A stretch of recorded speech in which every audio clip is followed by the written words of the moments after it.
আসসালামাইকুম বন্ধুরা, কালবৈশাখী জ্বরে দেখেন কলা বাগানটা কি অবস্থা করছে ভাঙ্গা।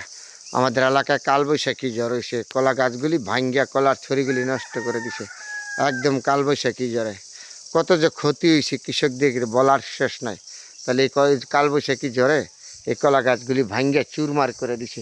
কলা ছিল বাগটা ছিল কত সুন্দর, দেখেন এদিন কলাগুলি বাড়তি হয় নাই, এখনও বাড়তি হয় নাই, তারপরে গাছগুলি ভাঙ্গা চুরমার করে দিছে কালবৈশাখী জ্বরে।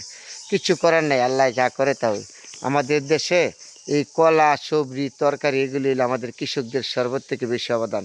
তারপরে কালবৈশাখী জ্বরে ভাঙ্গা এই যে কলাগুলি কী অবস্থা করছে, নিষেধে ঝুলে পড়ে গেছে কলাগুলি। অসাধারণ কলা বাগটা কালবৈশাখী জ্বরে একদম ধ্বংস করে দিচ্ছে। তাহলে বন্ধুরা আপনাদের সাথে শেয়ার করলাম, অসাধারণ। কিচ্ছু করে না, আল্লাহ যা করে ভালোর জন্যই করে। আমাদের এলাকায় কলা হলো প্রত্যেকের বাড়িতেই আসে, কলা সবজি তরকারি এগুলি। তাহলে আপনাদের সাথে শেয়ার করলাম, কালবৈশাখী জ্বরে আমাদের কলা বাগানটা শেষ করে দিচ্ছে।